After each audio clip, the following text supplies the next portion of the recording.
अस्सलाम वालेकुम फ्रेंड्स, हम स्टार्ट करने लगे हैं अपना चैप्टर 4 का थर्ड पार्ट।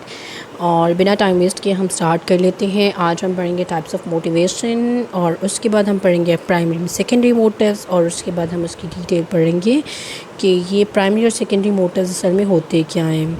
और आज हमारा बेसिक टॉपिक यही है और उसके बाद थ्योरीज़ हम फोर्थ पार्ट में कर बैठेंगे इंशाल्लाह। तो हम स्टार्ट कर लेते हैं टाइप्स ऑफ मोटिवेशन से। चार टाइप्स आपकी होती हैं बेसिकली मोटिवेशन की।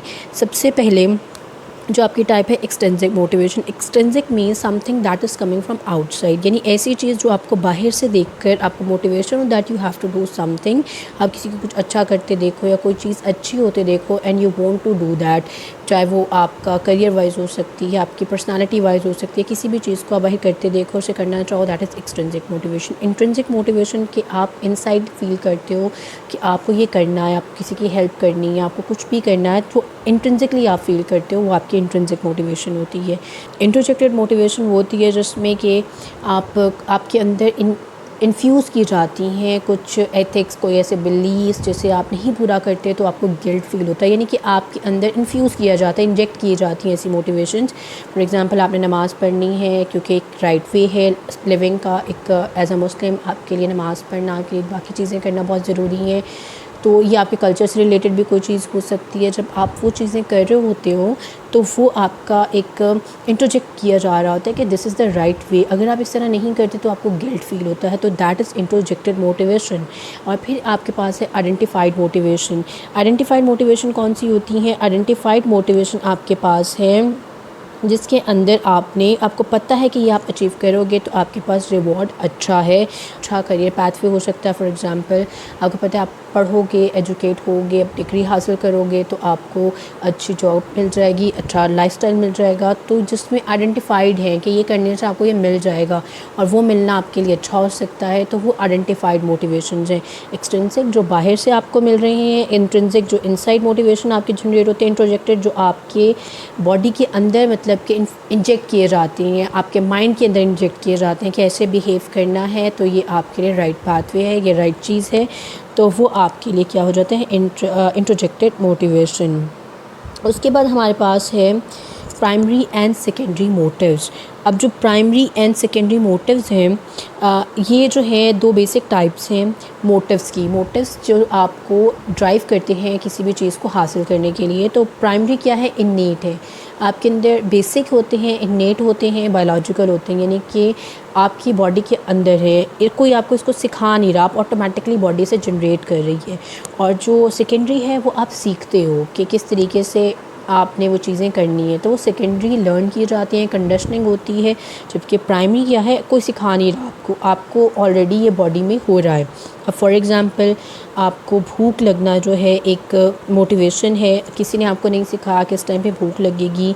आपको एक थर्स्ट होना, प्यास लगना, कोई नहीं आपको बता रहा कि इस टाइम पे आपको थर्स्ट होनी चाहिए। आपकी बॉडी जैसे डिहाइड्रेशन में जाती है ऑटोमेटिकली थर्स्ट हो जाती है, कोई इसका टाइम फिक्स नहीं है, कोई सिखा नहीं रहा, ऑटोमेटिकली हो रहा है।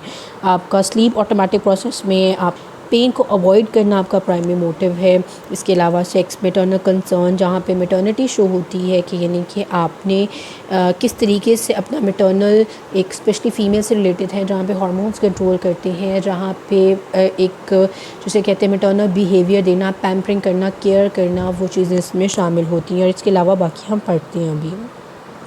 तो हम मोटिव्स जो हैं आगे इसकी डिटेल्स दी हुई हैं, तो मैं आपको यहीं से ये चीज़ें कवर करवा देती हूँ अभी। अब आपके पास है primary motives and secondary motives. अब प्राइमरी मोटिव्स क्या होते हैं? प्राइमरी मोटिव्स में सबसे पहले हैं जो इन्नेट हैं, आपको कोई नहीं सिखा रहा, आपकी बॉडी में ऑटोमेटिक हो रही है। बायोलॉजिकल मोटिव्स भी कहा जाता है क्योंकि ये आपके बॉडी का प्रोसेस एक है। सबसे पहले है हंगर। अब हंगर क्या है? हंगर में आपको जैसे भूख लगना, आपको कोई सिखा नहीं रहा, इसमें आपका ब्रेन इन्वॉल्व होता है, आपका स्टमक इन्वॉल्व होता है, आपकी बायोकेमिस्ट्री जिसके अंदर न्यूरोट्रांसमीटर्स, हार्मोन्स, एंजाइम्स ये इन्वॉल्व होती हैं। और इसके अलावा साइको सोशल फैक्टर्स भी इस पर इन्फ्लुएंस करती हैं। अब जब आपकी बॉडी में ब्लड ग्लूकोज लेवल कम होता है, कोई न्यूट्रिएंट्स कम होते हैं, तो आपका ब्रेन उसे डिटेक्ट करता है, जैसे ब्लड पास करता है हाइपोथैलेमस उसको डिटेक्ट करता है और वो ऑटोमेटिकली एक सिग्नल्स भेजता है आपके स्टमक की तरफ, जहाँ वो उसे प्रिपेयर करता है फॉर फूड, जहाँ पे आपको बाज़ औक़ात हंगर पैंग्स फ़ील होते हैं कि आपको सुकड़ता हुआ मैदा फ़ील होता है जब आपको बहुत शदीद भूख लगी होती है। तो वो आपको प्रिपेयर कर रहा होता है कि आप कुछ खाएं ताकि आपका ब्लड का जो आपके बॉडी में एनर्जी लेवल है वो वापस से रीगेन हो सके। तो ये हंगर एक प्रोसेस होता है जिसमें आप अपनी बॉडी को एनर्जी प्रोवाइड कर रहे होते हैं, जहाँ पे जैसे ही ड्रॉप करती है एनर्जी आपका एक ऑटोमेटिक एक प्रोसेस जनरेट होता है where you want to eat something. इसके ऊपर सोशल फैक्टर्स भी इन्फ्लुएंस करते हैं, जिसमें आप फॉर एग्ज़ाम्पल टीवी पे कुछ देखें किसी को खाते हुए, तो आप क्या करते हैं उसे ऑटोमेटिकली उसे देखकर आपको भी फ़ील होता है कि मुझे भी ये खाना है। फॉर एग्ज़ाम्पल पिज़्ज़ा कोई खाते हुए आप देख लें, किसी को बिरयानी खाते देख लें, तो you want to eat that thing too. और सिमिलरली अगर आप किसी चीज़ का अरोमा फ़ील करें, फ्रेगरेंस फ़ील करें, तो आपको भी ऑटोमेटिकली अर्ज होती है टू ईट दैट थिंग, कि एक डिज़ायर होती है कि मैं उस चीज़ को खाऊँ। तो वो भी ये चीज़ें इन्फ्लुएंस करती हैं। तो वो सब क्यों हो रहा होता है? क्योंकि आपको इक्विलिब्रियम चाहिए होता है अपनी बॉडी में, एनर्जी का और ब्रेन का, इवन सब क्यों हो रहा है? ताकि you want your body to get into equilibrium, चाहे वो एनर्जी का है किसी भी चीज़ का है। उसके बाद आपके पास है इसी में आपके पास क्या आ जाता है, ईटिंग डिसऑर्डर्स आ जाती हैं। फॉर एग्ज़ाम्पल अभी ये चीज़ें पैटर्न आपका बैलेंस नहीं होता तो आप ओबेसिटी की तरफ जा सकते हैं, जिसमें आप ओवर ईटिंग करते रहते हैं, खाते रहते हैं। और यही साइकोसोशल फैक्टर्स हो सकते हैं, कोई और ऐसे फैक्टर्स होते हैं जहाँ पे बॉडी लेवल एनर्जी का ड्रॉप नहीं करे लेकिन फिर भी आप खाए जा रहे हैं, तो उसमें ओबेसिटी आ सकती है। अपने एनर्जी लेवल से ज़्यादा खा लेना आपको ओबेसिटी की तरफ लेके जाएगा, यानी आप मोटे हो जाओगे। उसके बाद है अगर कुछ लोग इवन के ऐसे भी होते हैं जहाँ पे कंडीशन ऐसी, फॉर एग्जांपल एनोरेक्सिया नर्वोसा, जहाँ पे लोग अपने आप को एनर्जी से डिप्राइव करती हैं क्योंकि उन्हें डर होता है हम मोटे हो जाएंगे, तो वो खाना ही नहीं खाती हैं, डिप्रिवेशन में जाते हैं। तो ऐसी कंडीशन को एनोरेक्सिया नर्वोसा कहा जाता है। इसके ऑल्टरनेट है बुलिमिया नर्वोसा, जिसमें लोग बिंज ईटिंग करते हैं, बहुत ज़्यादा खाते हैं, लेकिन उसके बाद वो लेग्जेटिव्स ले लेते हैं, यानी जिसमें उनको डायरिया हो जाए और खाना जो है वो उनकी बॉडी से पास आउट हो जाए बगैर एनर्जी में कन्वर्ट हुए। और इसके अलावा कुछ लोग जो होती हैं वॉमिटिंग इंड्यूस करा देती हैं कि उल्टी आ जाए और खाना बाहर निकल जाए और वो बॉडी में नहीं एनर्जी की फॉर्म में स्टोर हो या फिर फ़ैट या ओबेसिटी आए। तो ये हंगर का प्रोसेस अगर आपका डिस्टर्ब होता है या आप ओवर ईटिंग करते हो तो और भी आपको कंडीशंस देखने को मिल सकती हैं। उसके बाद है थर्स्ट, यानी प्यास लगना। आपको जैसे ही आपकी बॉडी में हाइड्रेशन लेवल कम होता है, यानी कि आपकी बॉडी में वाटर कंटेंट कम होता है, आपकी बॉडी डिहाइड्रेटेड होती है, तो क्या होता है कि आपको ऑटोमेटिकली प्यास लगती है, आप पानी पीते हो और वो ठीक हो जाता है। अब इसमें एक और चीज़ है कि जब आपको प्यास लगती है आपकी जो ज़ुबान है ड्राई हो जाती है।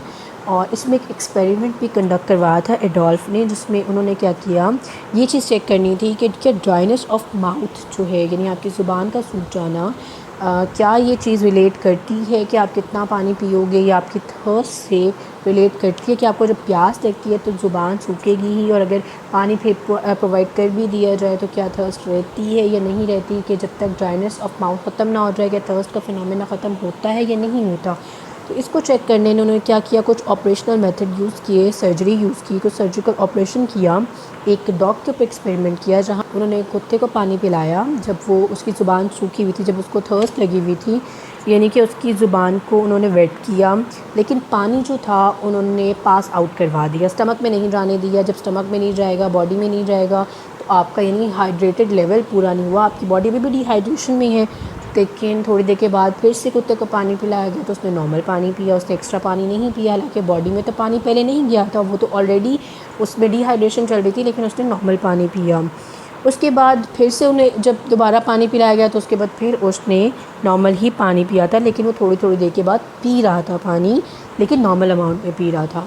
और उसके बाद एक और एक्सपेरिमेंट डॉग पे किया गया, जिसमें उन्होंने क्या किया कि स्टमक के अंदर पानी, ड्राइनेस ऑफ माउथ तो हुआ, लेकिन उसके बाद पानी जो है वो मुंह से पिलाने की बजाय डायरेक्ट स्टमक के अंदर डाल दिया गया।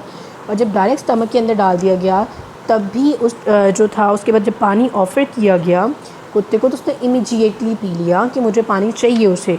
और जैसे ही उसकी ज़ुबान मतलब कि वेट हुई तो वो थोड़ा सा सुकून में आया। और लेकिन अगर हमने जब उसके ऊपर 15 से 30 मिनट वेट किया और दोबारा कुत्ते को पानी ऑफ़र किया, उसने रिजेक्ट कर दिया, उसने नहीं पिया पानी। क्यों? क्योंकि उस टाइम पे अब उसके जो हाइड्रेटेड लेवल था, उसकी बॉडी में पानी था वो पूरा हो चुका हुआ था, इसलिए उसको ज़रूरत नहीं थी। तो इससे अल्टीमेटली लिंक बनाया गया कि जो ड्राइनेस ऑफ माउथ है वो ट्रिगर करता है, वो इनिशिएट कर रहा होता है, आपको बता रहा होता है कि आपको पानी चाहिए। और अगर आप डायरेक्ट भी स्टमक में डाल देंगे, जब तक आपकी जो माउथ का वो एक सिग्नल नहीं जाएगा कि वो वेट हो चुकी हुई है, पानी अंदर जा चुका है, क्योंकि एक सिग्नल कर रहा होता है कि यस पानी अंदर जा चुका हुआ है, जब तक उसको आप स्टिमुलस को एंड नहीं करेंगे तब तक क्या होगा, आपका प्रोसेस कंटिन्यू रहेगा, आपको प्यास लगती रहेगी। तो ये एक मेथड एडोल्फ ने कंडक्ट करवा के ड्राइनेस ऑफ माउथ और इसका थर्स्ट का लिंकेज बताया था कि किस तरीके से थर्स्ट जो है वो आपको ड्राइव करती है पानी पीने के लिए। उसके बाद आपके पास है नीड फॉर ऑक्सीजन। आपको ऑक्सीजन चाहिए, आप ऑटोमेटिकली रेस्पिरेशन पे हो और आपकी जो लंग्स हैं वो क्या है, फौरी तौर आपकी जो लंग्स ऑटोमेटिकली इंस्पायर कर रही हैं, एक्सपायर कर रही हैं एयर को।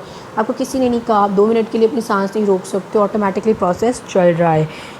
इन केस अगर आपकी बॉडी में शॉर्टेज हो जाती है ऑक्सीजन की, फॉर एग्ज़ाम्पल, या फिर आप ये कह लें आप तेज़ तेज़ भागने लग जाते हैं, उस दौरान पे आप सांस इंस्पिरेशन और एक्सपिरेशन प्रॉपर नहीं कर रहे होती हैं, आपकी बॉडी में शॉर्टेज हो जाता है, तो उसके बाद आपको ज़ोर ज़ोर से गहरे गहरे सांस लेने पड़ती हैं ताकि आप वो लेवल मीट कर सको। अगर इसी तरीके से आपका सांस जो है प्रॉपर नहीं होगा, आपकी डीप ब्रीदिंग नहीं हो रही होती, तो आपको मसले मसाइल देखने को मिल रहे होते हैं, क्योंकि ऑटोमेटिक आपकी प्राइमरी मोटिव है जहाँ पे आपको ऑक्सीजन चाहिए, तो आप क्या करते हो, इनहेल और एक्सहेल कर रहे हो। उसके बाद है रेगुलेशन ऑफ बॉडी टेम्परेचर। ये मैं आपको पहली भी जो पार्ट है उसमें एक्सप्लेन कर चुकी हूँ, आप वहाँ से भी दोबारा दे सकते हैं कि आपकी बॉडी में अगर टेम्परेचर ड्रॉप कर जाता है, ये होम्योस्टेटिक प्रोसेस होता है, सारी मोटिव्स आपको चाहती हैं इक्विलिब्रियम बॉडी में अचीव हो, तो ये ड्राइव करती हैं आपको। एक मोटिव्स ये वो वाली हैं जो आपको ड्राइव करती हैं, मोटिवेट करती हैं कि वो चीज़ जाके अचीव करो ताकि बॉडी में इक्विलिब्रियम आ जाए।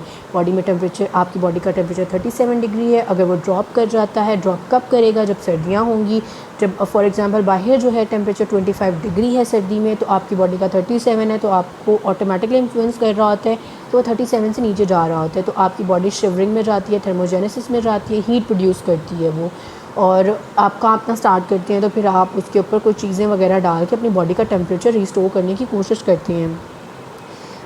उसके अलावा अगर आपकी बॉडी का टेम्परेचर बढ़ रहा है, फॉर एग्जांपल आप मुल्तान की गर्मी देख लें, 48 डिग्री बाहर है, आपकी बॉडी का 37 डिग्री है, तो वो आपका जो टेम्परेचर है वो बढ़ रहा होता है बॉडी का, तो उसके लिए वो क्या करती है, आप एक्स्ट्रा स्वेटिंग करते हो, आपकी बॉडी से एक्स्ट्रा हीट रिलीज़ हो रही होती है ताकि आपकी बॉडी का इक्विलिब्रियम अचीव किया जा सके। तो ये हो गया आपकी टेम्परेचर का कि आपने क्या करना है, रेगुलेट करना है टेम्परेचर को। उसके बाद है नीड फॉर स्लीप, कि आपको क्या होता है, स्लीपिंग पैटर्न चाहिए। ह्यूमन बॉडी, इवन कि आपके जितने लिविंग जो ऑर्गेनिज्म है, sleeping is so much essential for them, कि आपका एक पैटर्न है जिसमें आप क्या करते हो, आपकी बॉडी सस्पेंड करती है सारे सेंसरी मोटर एक्टिविटीज़ को। आपकी जो मसल्स हैं, वॉलंटरी मसल्स स्पेशली, वो क्या करती हैं, इनएक्टिव हो जाती हैं, वो काम नहीं कर रही होती हैं। इस दौरान आपकी जो बॉडी है वो रिस्टोर होती है, रिपेयर हो रही होती है, एक रेगुलर पैटर्न है। आपका एक ख़ास मखसूस टाइम है, बच्चों के लिए भी, बड़ों के लिए एक एवरेज टाइम है जहाँ पे जितनी नींद आपके लिए इसेंशियल होती है। अगर आप उससे कम लेवल पे आ जाओ तो आपकी बॉडी में बहुत से आप डिस्कम्फर्ट फील करती हैं, आपका इक्विलिब्रियम से आप हट जाती हैं। फॉर एग्जांपल आप 1 घंटा रात सोई हैं तो आप सुबह के टाइम एक्टिव नहीं होंगे, आप चिड़चिड़े से होंगे, आपकी बॉडी इक्विलिब्रियम में नहीं जाएगी। तो अपनी एक्टिविटीज़ को, अपनी एनर्जी को रिस्टोर करने के लिए अपना एक सर्कैडियन रिदम, आपको एक सर्कैडियन पैटर्न फॉलो करना पड़ता है। सर्कैडियन पैटर्न क्या होता है कि ये हर ह्यूमन टू ह्यूमन वेरी करता है, ये आप चेंज भी कर सकती हैं। फॉर एग्जांपल उस बजे के बाद आप गहरी नींद में जाती हैं, 3 बजे के बाद गहरी नींद में जाती हैं, तो 9 से 3 का दरमियान बहुत इंपॉर्टेंट होता है स्लीपिंग के लिए। तो उस दौरान आपको सोना चाहिए, उसमें डीप स्लीप आती है। और उस टाइम पे क्या होता है, जब आप सो रहे होती हैं, आपकी बॉडी रीस्टोर हो रही होती है। आप अगर एक पैटर्न है कि 9 बजे सोना है, तो आप डेली, जो बंदा 9 बजे सोता है उसकी बॉडी को, अगर वो सारा दिन भी सोएगा तो 9 बजे फिर भी उसको नींद आ जाएगी, क्योंकि बॉडी उस टाइम पे क्या है, ऑटोमेटिकली इनएक्टिव हो रही होती है कि मेरे इक्विलिब्रियम का टाइम है, सोना है मैंने। सिमिलरली अगर आपको सुबह में नींद नहीं आती है, आप जितनी मर्ज़ी कोशिश कर लें, आप नहीं सो पाएंगे, चाहे आप जितना मर्ज़ी टायर्ड हैं। हाँ, अगर आपकी बॉडी में जो है एनर्जी नहीं है तो फिर आप डेफिनेटली सो जाएंगे, क्योंकि इन मसल्स उस टाइम पे खुद ब खुद क्या होती हैं, इनएक्टिव हो जाती हैं। और लेकिन अगर जो एक सर्कैडियन पैटर्न क्या है कि ऑटोमेटिकली एक टाइम पे आपको नींद आ जाना और उसी टाइम पे आपका जागना, फिर काम करना, तो ये आपके सर्कैडियन रिदम में फॉल करता है। उसके बाद है नीड फॉर स्लीप भी आपका एक मोटिव है। उसके बाद अवॉइडेंस ऑफ पेन, आप पेन को जो है वो अवॉइड करना चाहते हो। पेन जो है उसको मेल्ज़ैक और केसी ने डिस्क्राइब किया था 3 फॉर्म में, कि 3 डायमेंशन में आप पेन को एक्सप्लेन कर सकते हो when it comes to human body. और ये 1968 में उन्होंने डिस्क्राइब किया था कि आपकी 3 डायमेंशन से हम देख सकते हैं पेन को। एक वो जो आप जिस्म पे महसूस करते हो, सेंसरी डिस्क्रिमिनेशन जिससे कहती हैं कि भाई आपको चोट लगी है, आपकी बॉडी पे कोई मतलब कि इंसिजन लग गया, कट लग गया, चाकू लग गया, मतलब जो आप बॉडी पे फील कर रहे हो, आपका हाथ किसी गर्म चीज़ पे लग गया है, तो वो आपके क्या है, आपके डिस्क्रिमिनेटिव है, सेंसरी डिस्क्रिमिनेटिव आपका पर्सपेक्टिव बन जाता है। उसके बाद है अफेक्टिव मोटिवेशनल, मतलब कि जिसमें आपकी बॉडी अफेक्ट होती है, आपको अच्छा कुछ लगता है, आपको कुछ बुरा लगता है, यानी जहाँ पे आप अच्छे और बुरे की फीलिंग्स लेके आते हो, आपको कुछ चीज़ प्लेजेंट हो रही होती है, कुछ आपकी जो है मतलब कुछ ऐसी चीज़ें हैं जिससे आप एस्केप करते हो, भागना चाहते हो, तो वो आपके उसमें आ जाता है।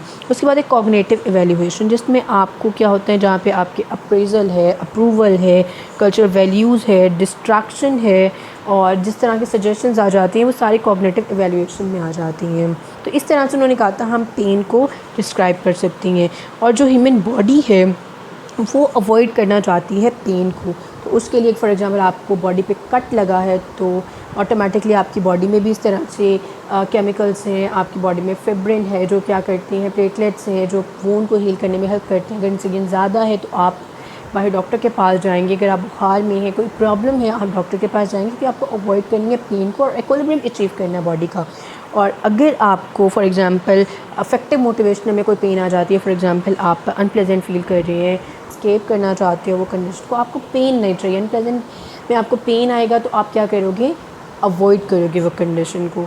उसके बाद क्या है, आपके पास आपके कुछ कल्चरल वैल्यूज़ हैं, अगर वो पूरे नहीं होंगे तब भी आप गिल्ट फील करोगे। तो यानी आप हर सूरत में पेन को अवॉइड करना चाहते हो ताकि आप इक्विलिब्रियम में होमोस्टैटिक कंडीशन में रह सको। तो ये मोटिव्स होते हैं जो ड्राइव करते हैं कि भाई मोटिवेशन है कि भाई मैं पेन आई है तो उसे मैं ख़त्म करके वापस से अपनी पेन फ्री स्टेट में आ जाऊँ, तो ये सारी आपकी मोटिवेशन में आ जाता है।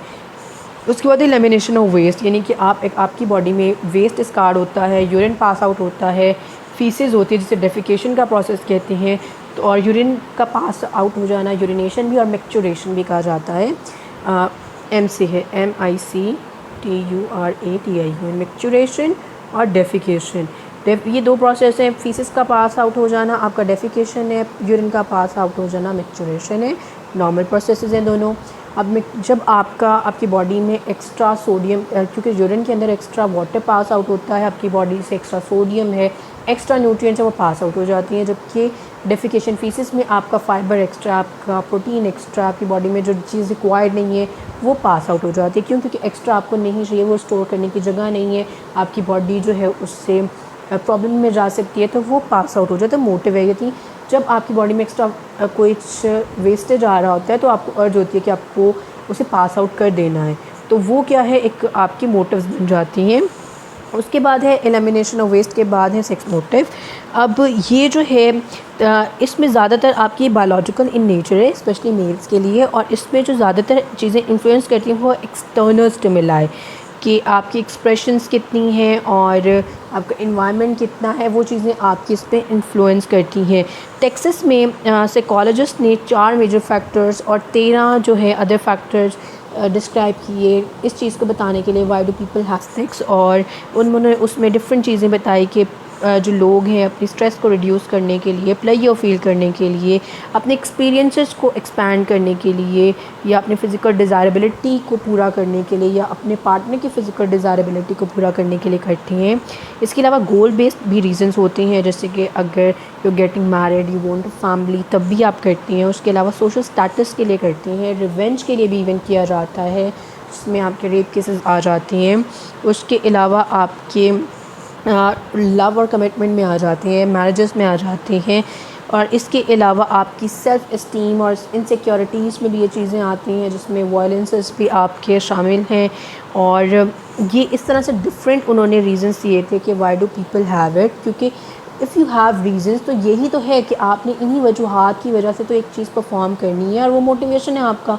मोटिव्स क्या हो सकता है, यानी यही चीज़ें कि आपको प्लेजर चाहिए, मोटिव क्या आपको स्ट्रेस रिड्यूस करनी है, कि अगले की फ़िज़िकल डिज़ायरेबिलिटी को पूरा करना है, तो तभी तो आप क्या करती हैं, इस मोटिव को अचीव करते हैं कि मोटिवेशन प्रोसेस बन जाता है आपकी मोटिव को देखते हुए। तो डिफरेंट आपके पास क्या हो सकते हैं, रीजंस हो सकते हैं, फैक्टर्स हो सकते हैं कि आपने क्या फुलफिल करना है। उसके बाद है मैटरनल मोटिव। मैटरनल मोटिव्स या इसे मैटरनल ड्राइव भी कहा जाता है। फ़ीमेल के अंदर हार्मोन्स कुछ इस तरह से हैं, एस्ट्रोजन है, प्रोजेस्टेरॉन है, ऑक्सीटोसिन है जिसे स्पेशली लव हार्मोन कहा जाता है। जो स्पेशली प्रोजेस्टेरॉन हार्मोन है वो एक मैटरनल फीलिंग्स जनरेट करता है। अगर एक फ़ीमेल को स्पेशली आप एक जिसमें एक डिफ़ाइंड पैटर्न कहा जाता है कि अगर आप एक ऐसा टॉय दें जिसके छोटे हाथ हों, स्पेशली राउंड फेस हो, कोई इस तरह से आप उन्हें गुड़िया दे दें या फिर कोई इस तरह से टॉय दे दें जो इस तरह से जिसके छोटे छोटे हाथ हों, चेहरा गोल हो, तो शी अल्टीमेटली एक डिज़ायर जनरेट करती है बॉडी में कि उसने क्या करना है, केयर करना है, प्यार करना है, क्यूट फील करती है। तो वो प्रोजेस्टेरॉन का उस टाइम पे रश होता है फीमेल बॉडी के अंदर। सिमिलरली उसके अंदर इस तरह से बहुत सी चीज़ें हैं जहाँ पे वो केयर करना, प्रोजेस्टेरॉन लेवल जब एक फ़ीमेल में हाई होता है तो there is a desire to care for other, कि उसने केयर करनी है, लव करना है और इस तरीके से क्या करना है, फीडिंग, नेस्टिंग, डिफरेंट उसके जो बिहेवियर आते हैं जिसमें प्रोटेक्शन इवन आ जाती है, तो वो इस तरह से जनरेट होते हैं उसकी बॉडी में। एक नेचुरल फिनोमेना है जो हार्मोन्स गाइड करती हैं। तो ये हार्मोन की एक मतलब कि एक अर्ज क्रिएट करते हैं, एक ड्राइव क्रिएट करती हैं to achieve a motivation of caring other, protecting other, nesting other, feeding other, especially their child। ठीक है, तो ये आपके हो गए हैं बायोलॉजिकल मोटिव्स। इसमें अगर आपको कुछ चीज़ समझ में नहीं आती आप कमेंट बॉक्स में बता सकते हैं, उसको हम फिर से पढ़ सकते हैं। इसके अलावा भी आप डिफरेंट बुक्स में डिफरेंट चीज़ें पढ़ सकते हैं, तो वो भी इसमें include. Biological mean something that is related to your body, जिसमें बॉडी को आपने इक्विलिब्रियम में लेके जाना है। बस आपने इसमें ये चीज़ याद रखनी है कि हर वो चीज़ जो क्या होगी आपने बॉडी से रिलेटेड पढ़नी है, इन्नेट है, कोई आपको सिखा नहीं रहा, ऑटोमेटिक आपकी बॉडी में जनरेट हो रहा है। उसके बाद आपके पास आ जाती हैं social motives and personal motives. ये दोनों जो हैं क्या हैं, आपके सेकेंडरी मोटिव्स हैं। अब जो सोशल मोटिव्स हैं, अब ये कौन से मोटिव्स होते हैं, वो जिसमें आपकी एक डिज़ायर होती है टू इंटरेक्ट विद पीपल, के लोगों से आपने बात करनी है, उनको उनके साथ फीलिंग्स एसोसिएट करनी है, आपको प्लेजर चाहिए, आपको सेटिस्फैक्शन चाहिए, आपको अप्रूवल चाहिए, डिफरेंट चीज़ें आ जाती हैं इसमें। तो इसमें अब आपके पास कौन कौन सी है, आपके पास है अचीवमेंट मोटिव, कि आपको कोई चीज़ अचीव करनी है। अच्छा, ये जो आपके सोशल मोटिव्स हैं डिफरेंट बुक्स में आपको इस तरह से भी मिल सकता है कि सेकेंडरी मोटिव्स के अंदर ही सोशल मोटिव्स भी और साइकोलॉजिकल मोटिव्स भी आ जाए जो पर्सनल मोटिव्स हैं, और साइको सोशल मोटिव्स भी हो सकते हैं, तो जिसके अंदर आपका माइंड और आपकी सोसाइटी दोनों आपकी इन्वॉल्व हो जाती है। फॉर एग्जांपल यहाँ पे जो लिखा हुआ है अचीवमेंट मोटिव, ये आपका क्या है, साइको सोशल मोटिव भी है। अभी अचीवमेंट मोटिव क्या है कि आपको कोई चीज़ अचीव करनी है। अब अचीव कब करेंगे कि कोई भी ऐसी चीज़ है, कोई डिफ़िकल्ट टास्क है, आप अचीव कर सकते हैं, आप उसे पूरा कर सकते हैं। जब वो डिफ़िकल्ट टास्क अचीव हो जाएगी तो एक sense of pleasure, sense of satisfaction आपकी बॉडी में जनरेट होती है। यानी ये कंडीशनिंग प्रोसेस है। अब ज़रूरी नहीं है कि हर बंदे के लिए अचीवमेंट मोटिव सेम हो, डिफरेंट हो सकता है। कुछ लोगों को किसी को खुश करके भी अचीवमेंट मिलती है, कुछ लोगों को मुश्किल से मुश्किल पज़ल सॉल्व करके, मुश्किल काम करके, तो हर बंदे के लिए डिफरेंट अचीवमेंट मोटिव होता है। पर इससे सेंस ऑफ प्लेजर और सेटिस्फैक्शन, और ये भी वेरी करता है कि कितना सेंस ऑफ सेटिस्फैक्शन और प्लेजर एक इंडिविजुअल में जनरेट हो सकता है, मोटिव जनरेट हो सकता है। उसके बाद है आपके पास यहाँ पे अग्रेसिव मोटिव। अग्रेसिव मोटिव क्या है, एक ऐसा बिहेवियर किसी सेम स्पीशीज़ के दरमियान हो सकता है जहाँ पे आपको अगले को हार्म करना होता है, आपको अगले को तकलीफ़ देनी होती है। और अग्रेशन में जो स्पेशली सारे मैमल्स में जो ब्रेन के पार्ट इन्वॉल्व होते हैं वो अमिगडाला है, हाइपोथैलेमस है, प्रीफ्रंटल कॉर्टेक्स है, सिंगुलेट कॉर्टेक्स है, हिप्पोकैम्पस है, सेप्टल न्यूक्लाई है, और periaqueductal grey of the midbrain, ये भी इंक्लूड होता है।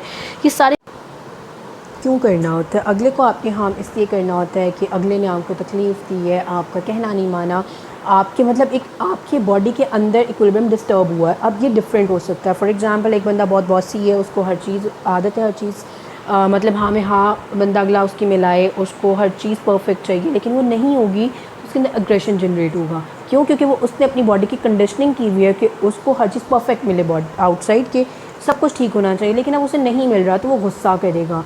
सिमिलरली किसी को आदत है कि उसको टाइम पे खाना चाहिए, नहीं मिलेगा तो वो अग्रेशन करेगा। क्यों? क्योंकि उसने बॉडी की कंडीशनिंग की है कि मुझे इस टाइम पे ये चीज़ चाहिए। तो ये वेरी करता है आपका अग्रेशन, लेकिन डिफरेंट पार्ट्स आपके ब्रेन के इसमें स्टिमुलेट होते हैं और आप खुद अपनी बॉडी पे हार्म करते हैं। इसलिए ये कंडीशनिंग आपको ध्यान से करनी चाहिए और इससे आप डीकंडीशन भी कर सकते हो। ये एक बहुत अच्छा सेकेंडरी फिनोमेना है कि इसमें आप अपनी बॉडी को गाइड कर सकते हो कि किन चीज़ों पे आपने कंडीशनिंग करनी है, कि आपको गुस्सा कहाँ आना चाहिए, कहाँ नहीं आना चाहिए। तो इसमें आप बहुत ज़्यादा इम्प्रूव कर सकते हो। उसके बाद आपके पास है power motive. Power motive basically क्या, ability to control the environment, कि आप कितना एनवायरनमेंट कंट्रोल करना चाहते हो, अपने इर्द गिर्द की कितनी पावर क्यों चाहिए कि भाई मैंने कंट्रोल करना है, मैं जो कह रहा हूँ वो हो जाए, जो मैंने चीज़ मुझे चाहिए, मुझे पसंद है, वैसे मेरे अकॉर्डिंगली हो। आपको जो एक कंट्रोल करने की अर्ज है वो आपको जनरेट करती है। अब ये डिफरेंट हो सकती है। एक अगर घर की खातून की बात की जाए, आपकी वालदा की बात की जाए, तो उस वो उनकी अर्ज होती है कि घर की सारी चीज़ें उनके अकॉर्डिंग होंगी। आपके वालिद साहब की बात की जाए तो वो चाहेंगे सारी चीज़ें उनके अकॉर्डिंग हो। सिमिलरली स्कूल प्रिंसिपल की बात की जाए, उनकी जो पावर मोटिव्स हैं वो डिफरेंट है। अगर आप CSS एस्पायरेंट वीडियो को देख रहे हैं, आपको CSS एक ब्यूरोक्रेट बनना है क्योंकि आपको पावर चाहिए, कंट्रोल। तो हर बंदे का कंट्रोल लेवल डिफरेंट है, हर बंदा कंट्रोल करना चाहता है, पर डिफरेंट स्फेयर्स में, डिफरेंट सराउंडिंग्स में। तो ये भी मोटिव आपका वेरी करता है। उसके बाद है आपके पास एक्विजिटिव मोटिव। एक्विजिटिव मोटिव क्या होती है कि एक डिज़ायर जिसमें आप क्या चाहते कि आपको कितनी मटेरियलिस्टिक चीज़ें चाहिए, आप क्या क्या एक्वायर करना चाहते हो, आपको प्रॉपर्टी चाहिए, क्या कुछ चाहिए, अब वो कुछ भी हो सकता है। और ये भी वेरी करता है कि आप कितनी चीज़ के आपको ऑनरशिप चाहिए। तो ये आपका एक्विजिटिव मोटिव में आता है और ये भी वेरी करता है। और ये भी आप कंडीशन करते हो कि मुझे ये चीज़ चाहिए, और आप अपनी डिज़ायर्स को खुद ब खुद बढ़ा भी रहे होते हो, अपनी ड्राइव्स भी खुद जनरेट कर रहे होते हो। ये भी कंडीशनिंग प्रोसेस में आपका आता है। उसके बाद है क्यूरोसिटी।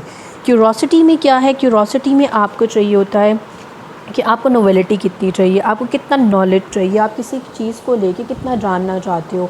ये भी वेरी करता है। कुछ लोग होते हैं कि जिनको क्या होता है कि कोई भी लफ्ज़ आ जाए उसका मतलब नहीं पता होता, वो फ़ौरी तौर पे गूगल करते हैं, किसी से पूछ रहे होते हैं कि मुझे इसका मतलब जानना है।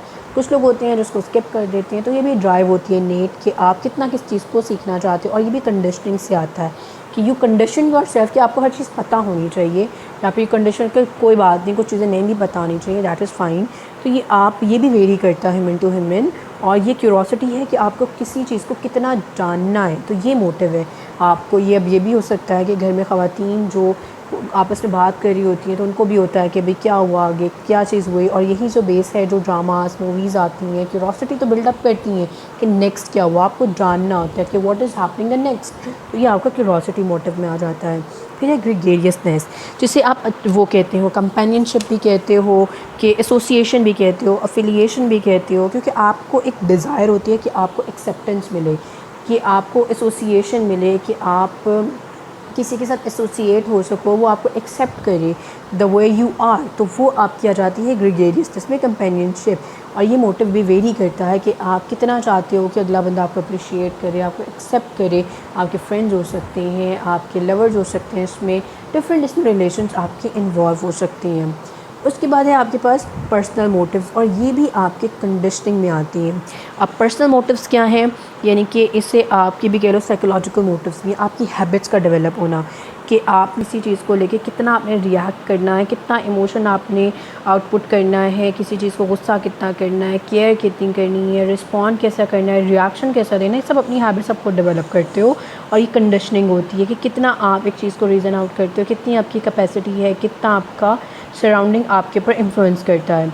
उसके बाद गोल्स ऑफ लाइफ आप खुद सेट करते हो कि आपको ज़िंदगी में क्या पर्सनल गोल्स भी आप इसमें सेट करते हो, कि आपको लोगों की हेल्प करनी है, लोगों के साथ क्या करना है। इसके अलावा करियर वाइज भी हो सकता है, आपके सराउंडिंग से रिलेटेड भी हो सकता है, तो वो गोल्स भी आप खुद सेट करते हो। फिर लेवल्स ऑफ एस्पायरेशंस, कि आपको कौन कौन सी इस तरह से मतलब कि आपकी लाइफ में होप्स है, कौन कौन सी चीज़ें हैं जो आपको इंस्पायर कर सकती हैं, कौन कौन से डिज़ायर्स हैं, आप किस हद तक कोई चीज़ आप चाहते हो उसे करना। तो ये भी आप सेट कर सकते हो। कितनी आपकी मतलब मोटिवेशन है, आपने CSS करना है, हाल में करना है, या ओके है, ठीक है, पढ़ना है तो किस लेवल तक पढ़ना है, इंस्पिरेशंस हैं आपकी कितनी आप डेवलप कर सकते हो। उसके बाद एटीट्यूड्स एंड इंटरेस्ट, ये सब आपके मोटिव्स हैं। आपको किसी चीज़ में बहुत इंटरेस्ट भी हो सकता है तो आप करना चाहोगे, किसी में लो इंटरेस्ट भी हो सकता है। एटीट्यूड क्या है, आपको उस चीज़ की तरफ ये सब मोटिव सेकेंडरी हैं जो कंडीशनिंग के थ्रू आते हैं। कंडीशनिंग में आप लर्न करते हैं, सीखते हैं। अपना आपकी ये जो सीखना है, कंडीशनिंग है, ये सिर्फ आप पे इन्फ्लुएंस नहीं, आपका सराउंडिंग भी मिलके आपके अंदर ऐसी मोटिवेशन क्या है इंट्रोजेक्ट भी कर रहा होता है। आपको कुछ आपके ऑलरेडी जो होती हैं आइडेंटिफाइड मोटिवेशंस भी इसमें आ जाती हैं जो आप कंडीशन करते हो बॉडी में कि मुझे सीखने हैं, मुझे करने हैं। तो ये डिफरेंट चीज़ें इन्फ्लुएंस कर रही होती हैं जिसके अंदर क्या करते हैं आपके मोटिव्स डेवलप होते हैं, जिसके बाद एक मोटिवेशन, ये मोटिव्स हैं तो जिसकी वजह से आप इक्विलिब्रियम अचीव करना चाहोगे कि हाँ ये इस हद तक मुझे चाहिए। आपकी बॉडी में स्टेबिलिटी आएगी, आपकी लाइफ में स्टेबिलिटी आएगी, आपका माइंड एक स्टेबल हो जाएगा तो आप वो चीज़ करना चाहोगे। तो ये चीज़ें बायोलॉजिकल में हमने देखा कि किस तरीके से बॉडी को स्टेबल किया। ये वाले मोटिव्स आपको ये बताएंगे किस तरह से अपने माइंड को, अपनी लाइफ को आपने स्टेबल रखना है। तो ये आपका हो गया मोटिव से रिलेटेड, जिसको हमने डिटेल से इसको कर लिया। यहीं पे ये चीज़ें इधर हमें मिल रही हैं जिसमें लिखा हुआ है कि प्राइमरी मोटिव्स क्या हैं। जो आप primary motives are known as biological motives, have a definite physiological basis and are biologically necessary for survival of individual और species. These arouse the behavior of organism in directions that lead to required change in internal environment। वही चीज़ें हैं जो मैं अभी आपको explain कर चुकी हूँ, इसको डिटेल से मैं आपसे डिस्कस कर चुकी हूँ कि किस तरीके से ये बायोजेनिक होती हैं कि आपकी बॉडी में प्रोड्यूस होती हैं। आपका इंटरनल एनवायरनमेंट जैसे चेंज होता है तो आप फौरी तौर पे इक्विलिब्रियम चाहते हो। अब सोर्सेज क्या है, इंक्रीज़ या डिक्रीज़ इन स्टिमुलेशन, यानी कि एक चीज़ बढ़ जाना। फॉर एग्जांपल टेम्परेचर की बात थी, बाहर बढ़ रहा है तो आपकी बॉडी में क्या होगा, बढ़ रहा होता है। बाहर कम हो रहा है तो आपकी बॉडी में कम हो रहा है। तो स्टिमुलेशन हो सकती है, एक्टिव सेंसेस हो सकती हैं, यानी कि आप टेस्ट आप कर सकते हो, किसी चीज़ को टच कर सकते हो, स्मेल कर सकते हो। डिक्रीज़ हंगर हो सकती है, थर्स्ट हो सकती है, डिस्कम्फर्ट हो सकता है। मेंटेन होम्योस्टेसिस या बैलेंस, आपकी बॉडी में एक इक्विलिब्रियम चाहिए, आपकी बॉडी को इक्विलिब्रियम चाहिए, आपके माइंड को इक्विलिब्रियम चाहिए कि आपको एक चीज़ स्टेबिलिटी में चाहिए कि वैसी होनी चाहिए। तो जैसे ही आप अपने उस मोटिव से हटते हो तो मोटिव्स बेसिकली ड्राइव भी आपको इसीलिए कर रहे होते हैं कि आप वो एक लेवल सेट कर लेते हो। बायोजेनिक में तो इनेट है ना कि आपको चाहिए, लेकिन सेकेंडरी में भी आप सेट कर लेते हो अपने हैबिट्स को, अपने गोल्स को कि मुझे ये चीज़ें चाहिए, उस तरह मुझे प्लेजेंट फील होगा, उस तरह मुझे अच्छा फील होगा, और वो आप मोटिव्स बना लेते हो और मोटिवेशन के प्रोसेस आपका कंटिन्यू हो जाता है। बायोलॉजिकल मोटिव्स ये हमने अभी डिस्कस कर ली हैं। उसके बाद आपके पास है सेकेंडरी और साइकोसोशल या सोशोजेनिक मोटिव्स, ये लेना पड़ता है। और their causes of development of personality, ये आपकी जैसे जैसे पर्सनालिटी बनती है तो these are causes of development of personality, कि आपकी ये कॉज बन जाती है आपकी पर्सनालिटी डेवलपमेंट होने की। और ये आपके लाइफ टाइम में जिस तरह आपके लाइफ में चैलेंजेस आती हैं, चीज़ें आती हैं, वैसे वैसे डेवलप होते जाती हैं। सोशल मोटिव्स हैं, साइकोलॉजिकल मोटिव्स हैं, जो कि अभी हम डिस्कस कर चुके हैं कि सोशल के लिए ये आप भी देख सकते हैं पूरा बॉक्स, जिसमें need for affiliation, approval, achievement, security चाहिए, क्यूरोसिटी, कॉम्पिटेंस मोटिव। जो कॉम्पिटेंस मोटिव है ये शायद हमने भी डिस्कस नहीं किया पीछे। तो ये कॉम्पिटेंस होती है कि interact effectively with the environment, ये होती है इसमें बेसिकली डिज़ायर कि आपने कितना इफ़ेक्टिवली अपने इन्वायरमेंट के साथ इंटरैक्ट करना है। इसके अलावा पावर मोटिव डिस्कस किया, अग्रेसिव मोटिव और self actualisation. Self actualisation basically इस जहाँ पे आप अपनी पोटेंशियल देखती हैं कि कितना आपने लाइफ में फुलफ़िल कर लिया, आपकी डिज़ायर्स अचीव हो गई। एक एडवांस लेवल है जो कि हम इंशाल्लाह एक्चुअलाइजेशन जो है वो मैस्लो के पूरे हायरार्की मॉडल में भी पढ़ेंगे। तो ये जो आपकी चीज़ें हैं मोटिव्स, ये बहुत इंपॉर्टेंट चैप्टर है। और नेक्स्ट थ्योरीज़ हैं जो इंशाल्लाह हम अगले अपने 4th पार्ट में इस चैप्टर को मुकम्मल कर लेंगे।